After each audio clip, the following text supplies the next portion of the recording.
Jadi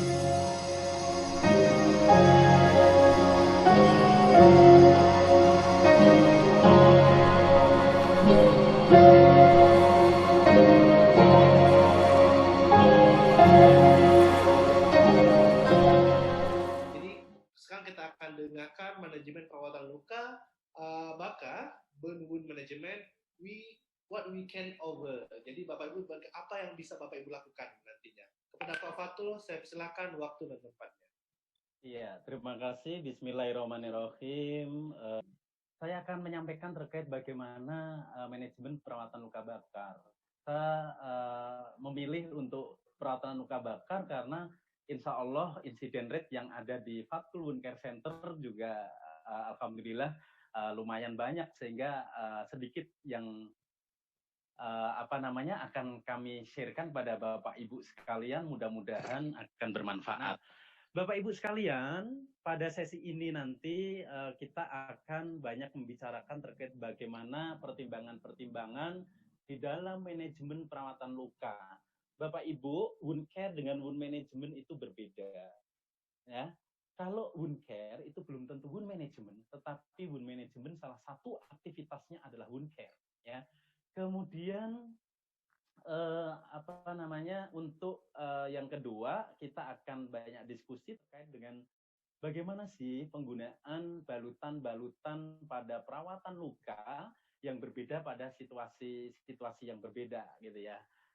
Nah, tentunya Bapak Ibu ini adalah sudah berdasarkan evidence based practice ya. Jadi kita di dalam perawatan luka itu juga ada pijakan dasarnya. Salah satunya adalah saya ambil dari best practice guideline terkait dengan kompleks burn maupun non kompleks burn-nya ya. Dan ini satu potret gambaran aktivitas di private practice saya yang ada di Kabupaten Grobogan. Nah, Bapak Ibu, mekanisme cedera luka bakar ini diperlukan untuk mempertimbangkan patofisiologi cedera dan manajemen ya. Kalau saya melihat di jurnal internasional, di Wound Internasional, bahwa di Inggris ya, itu penyebab yang tersering untuk luka bakar itu ternyata 40% ya, 40% itu adalah dalam kondisi lepuhan, berarti disebabkan oleh karena termal. Kemudian yang 55% itu disebabkan oleh api ya, termasuk tadi ya, kemudian 5%-nya itu adalah chemical atau bahan-bahan kimia maupun elektrikal atau voltase, dalam hal ini adalah listrik. Nah, data yang diperoleh dari WHO Bapak Ibu ya, bahwa wanita ini di Asia Tenggara itu memiliki kejadian luka bakar yang tertinggi. 27%-nya dari angka keseluruhan secara global ya, meninggal dunia. Hampir 70% diantaranya adalah wanita. Nah, data ini match atau sinkron dengan yang saya peroleh di tempat praktek kami. Jadi antara laki dan perempuan memang lebih banyak perempuan daripada laki-laki, gitu ya. Kemudian ada juga sekitar 1.350 ya, itu data yang kami peroleh dari Kementerian Kesehatan pada tahun 2015.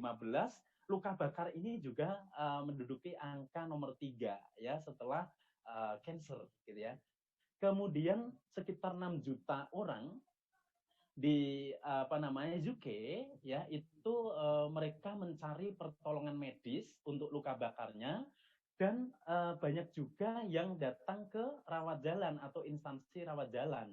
Kemudian separuh atau setengah juta orang di Amerika ya, 40.000 itu datang ke rumah sakit atau dalam perawatan rumah sakit karena luka bakar, dan 3.400 itu mengalami kematian.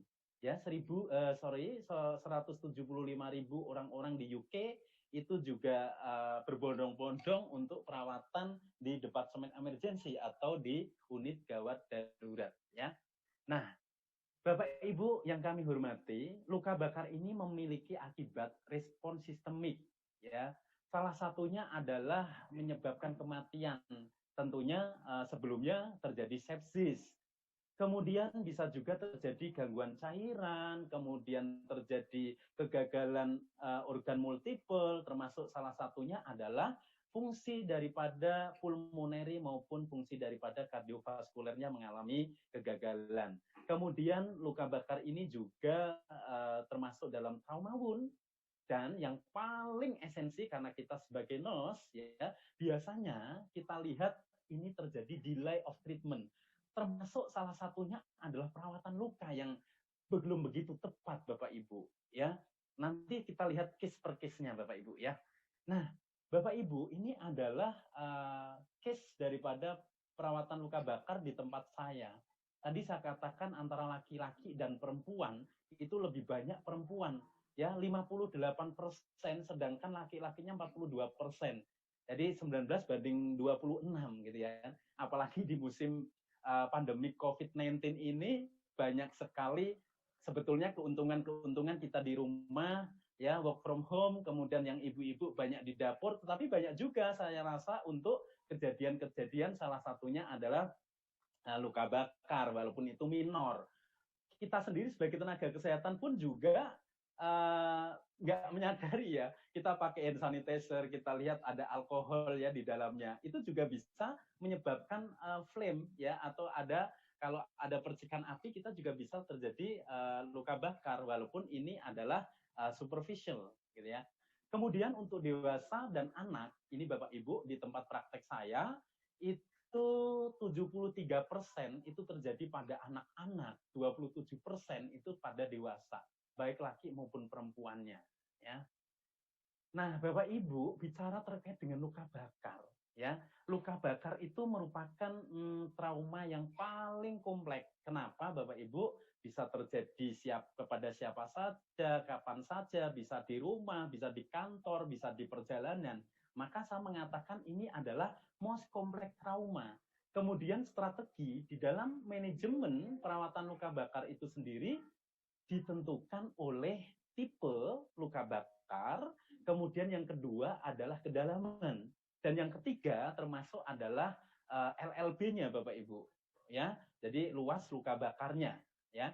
Kemudian luka bakar ini banyak mengalami kematian sel-sel ya, karena kulit ya sebagai barier itu mengalami denaturasi protein. Maka nggak heran pada luka bakar itu biasanya ada manifestasi klinisnya adalah ada udem. Nah, ini yang harus dimanage dengan baik Bapak Ibu ya. Nah, Bapak Ibu, luka bakar itu identik dengan klasifikasi dan etologi.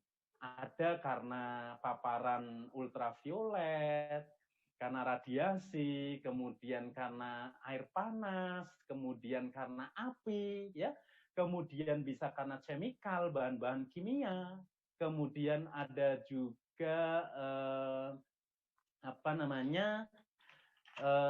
frostbite. Frostbite itu adalah cuaca yang ekstrim, kemudian ada juga elektrikal atau listrik ya Bapak Ibu ya.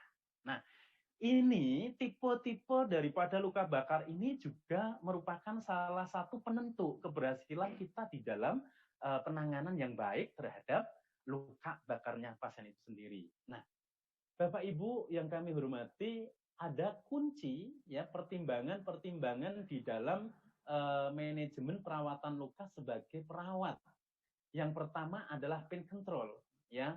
Bagaimana sih peran perawat di dalam mengendalikan nyerinya? Tentunya kalau fase akut, kalau nanti saya bicara fase ya, fase akut pasien perlu administration drug-nya, khususnya adalah analgesik. Atau kalau luka-luka bakar yang karena termal itu bisa butuh antidot, butuh antitetanus, mungkin antibiotik. Nah, ini nanti sesuai dengan protokol-protokol yang ada di tempat kerja Bapak Ibu sekalian. Yang kedua adalah bagaimana upaya prevention dalam manajemen perawatan luka, jangan sampai luka tersebut itu menjadi sepsis Bapak Ibu. Kemudian yang ketiga, bagaimana kita bisa mempromot ya penyembuhan luka pada luka bakar yang derajat-derajat 2, derajat 3 gitu ya. Kemudian memfasilitasi pembuangan jaringan atau eksisi secara dini, dan bagaimana sih luka bakar yang kedalamannya itu dalam itu bisa diklosur ya, lukanya itu ditutup Nah, ini nanti masuk di volume manajemennya. Oke. Pak Depi, nanti kalau waktu saya itu tinggal 10 menit, saya dikasih kode ya. Oke, siap.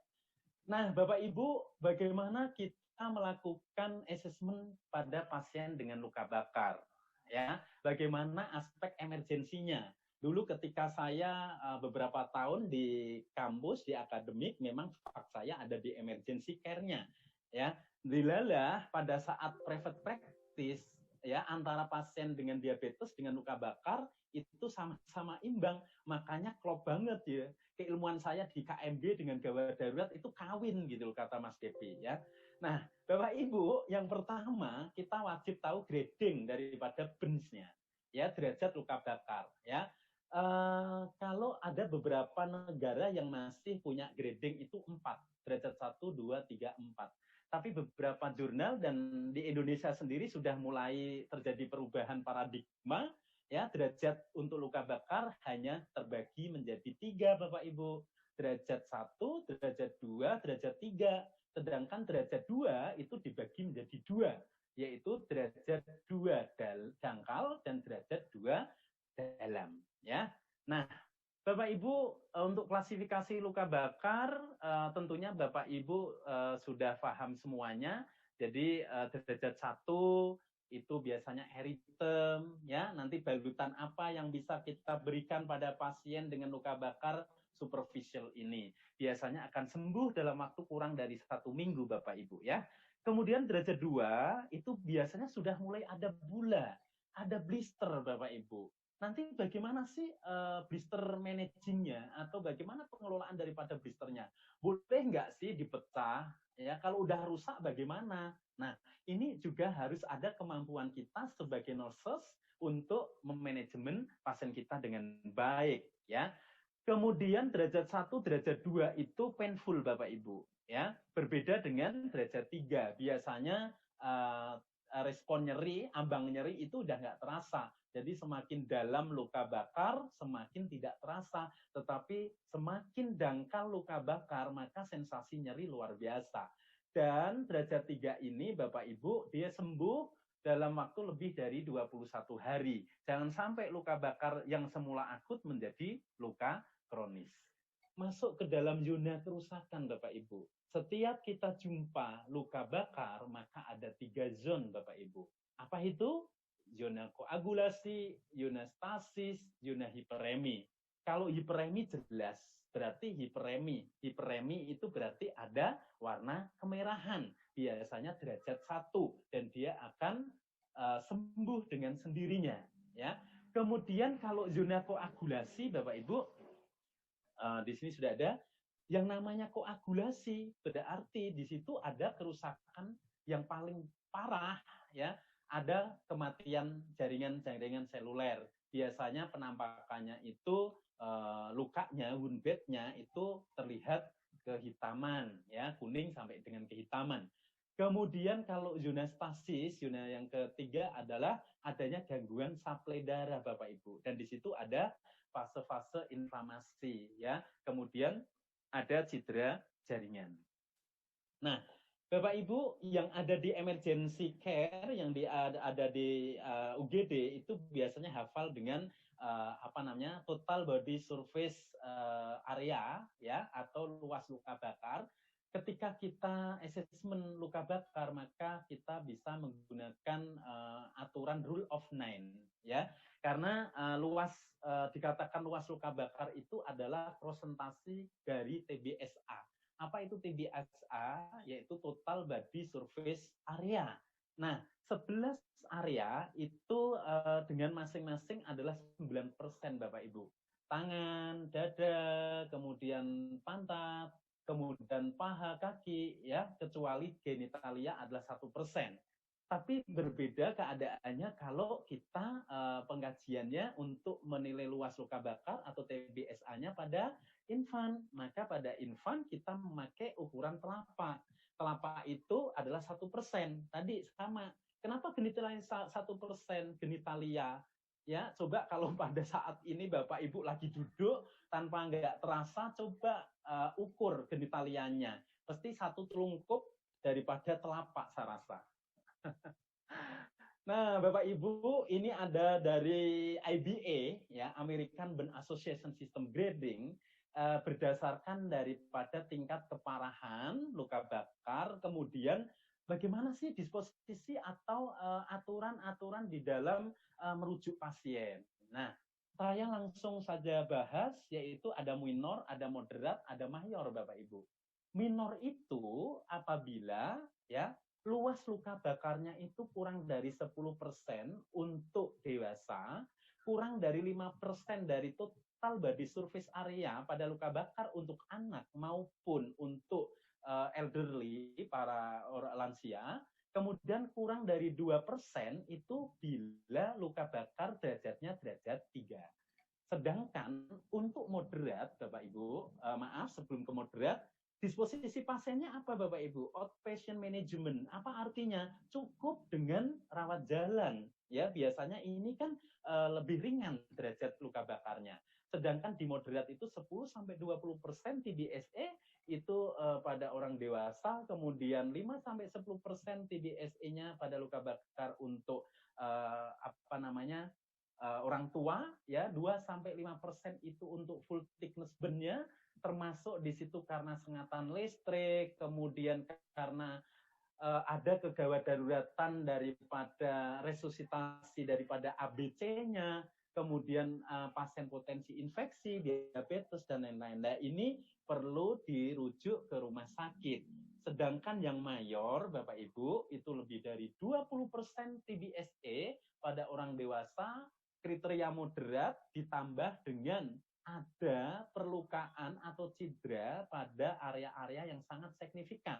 Contohnya adalah area muka, area ais, ya mata, telinga, genitalia, maupun di area-area sendi, maupun adanya injury atau cedera dari fracture atau patah tulang maupun diikuti dengan trauma lain. Nah, ini perlu kiranya untuk referral ke unit luka bakar atau burn center-nya. Ya, kalau di Grobogan memang belum ada burn center, biasanya kita rujuk ke Semarang, ya, atau kalau di Sanglah, Rumah Sakit Bali yang pernah saya lihat pada tahun 2000 pasca bom Legian 2 ya muncul atau dibikin unit burn, termasuk di RSPP yang pernah saya lihat ya.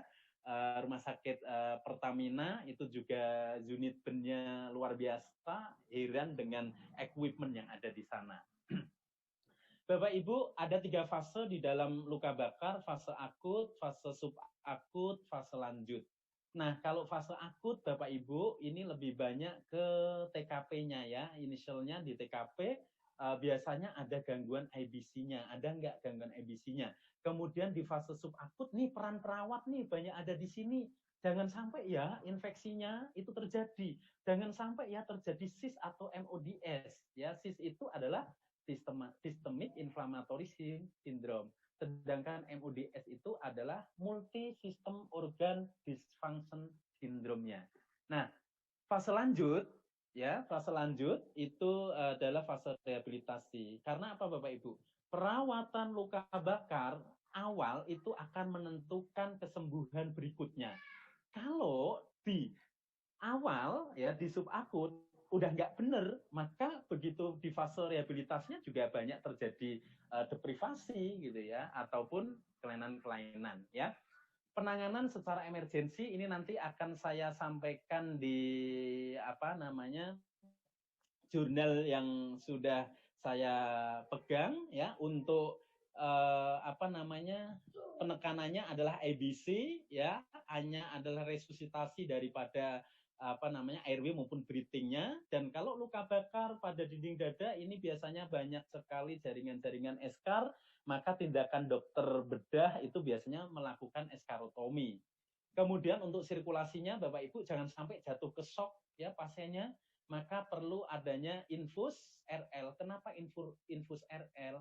Karena termasuk jenis larutan kristaloid ya.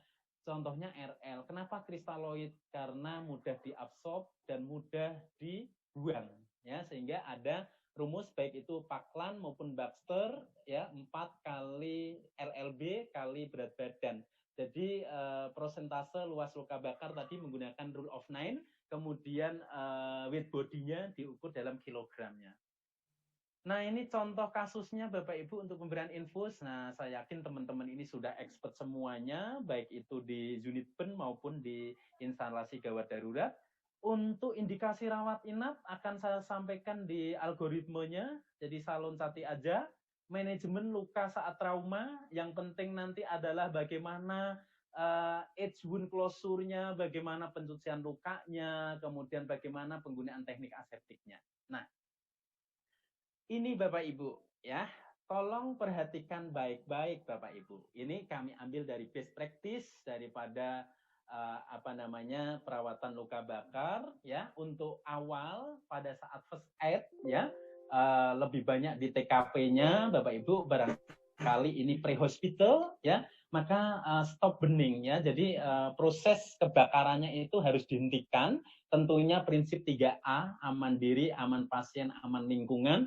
Kemudian kalau sudah, maka untuk menghentikan proses burning ya, itu perlu adanya pelepasan daripada perhiasan, jam tangan, gelang, anting, kalung ya. Kemudian hot clothing, jadi pakaian-pakaian yang menyimpan sumber panas, termasuk ikat pinggang, termasuk pakaian-pakaian, tapi jangan lupa untuk diberikan blanket atau selimut ya, tetap ya. Kemudian perlu dilakukan cooling Bapak Ibu. Apa itu cooling? Pendinginan ya. Jadi karena luka bakar itu sensasinya luar biasa panas ya, maka cooling, lakukan pengaliran irigasi daripada luka bakar di bawah air yang mengalir Bapak Ibu ya. Nah, air yang mengalir ini suhunya itu ya sekitar 15 sampai 18 derajat, kemudian selama 20 sampai 30 menit. Nah, baru kita memakai hidrogel ya. Kemudian Bapak Ibu selanjutnya adalah kalau itu perlu diberikan analgesik sesuai dengan protokol, kemudian khususnya pada pasien-pasien dengan derajat 1, derajat 2 itu painful sekali ya. Kemudian cek Bapak Ibu ya, periksa adanya trauma-trauma ataupun adanya cedera yang mengancam jiwa. Kemudian pada primary surveinya Bapak Ibu cek tetanus state-nya ya, status anti tetanusnya. Kemudian kalau perlu provide imunisasi dan atas indikasi sesuai dengan protokol-protokol yang ada. Baru Bapak Ibu masuk ke secondary survey. Kaji luas luka bakarnya, kedalaman luka bakarnya. Kemudian apakah pasien itu perlu dirujuk Bapak Ibu ya? Ada 3 kemungkinan. Yes, ya, unsure atau no. Kalau yes, ya, kalau iya, ya, pastikan bahwa luka bakarnya itu Bapak Ibu tercover, tertutup Bapak Ibu. Jadi tak ada yang namanya perawatan luka terbuka, ya. Kemudian prepare pasiennya untuk dilakukan rujukan, tapi dengan satu syarat, lukanya tersebut harus tercover lukanya, ya. Kemudian yang berikutnya, kalau tidak yakin Bapak Ibu, maka perlu kontak unit pen, unit luka bakar untuk advice kalau perlu menggunakan telemedicine ya yang tepat gitu ya. Kalau tidak, maka di-braid, buang blisternya, buang sisa-sisa kulit yang geseng, kulit yang sisa-sisa terbakar ya. Dibuang. Ini adalah algoritmenya. Nah, ketika kita refer ke rumah sakit, perlu cairan intravena ya, intravenous fluid drug-nya ya. Kemudian UDIM itu juga merupakan salah satu problem yang ada di luka bakar. Kemudian ini kalau refer di center pen-nya ada kriteria-kriteria yang tadi lebih dari 10%, 15% untuk orang dewasa itu perlu. Nah, ini algoritma untuk perawatan luka bakarnya Bapak Ibu, luka bakar derajat 1, 2, 2 dangkal, 2 dalam, kemudian 3. Nah, Bapak Ibu coba ini yang saya kursor ini ya, ini adalah anjurannya kalau ada luka bakar derajat 1 sebaiknya tetap dilakukan cooling, cuci dengan sabun Bapak Ibu. Nah, sabunnya sabun apa ya? Nanti akan saya bahas di belakang. Kemudian sama air, ya. NaCl, oh lebih bagus, normal salin lebih bagus. Kalau tak ada di TKP, Bapak Ibu boleh memakai warm tap water, ya, flow water. Di best practice-nya bilang bahwa mild soap dan tap water, ya, air keran, tapi air kerannya di kita juga dilakukan ya Mas Devi ya. Kemudian karena derajat 1 itu bisa juga diberikan hidrogel supaya efeknya adem. Kemudian krim moisturizing ya, moisturizing-nya ya. Jadi sembuhnya apa ini? Healing satisfactory ya. Sembuh sepenuhnya ya, sembuh sepenuhnya. Kemudian ini sembuhnya kurang dari 7 sampai dengan 14 hari karena kalau lukanya itu luka bakar derajat 1 itu mudah sekali. Bagaimana luka bakar derajat 2?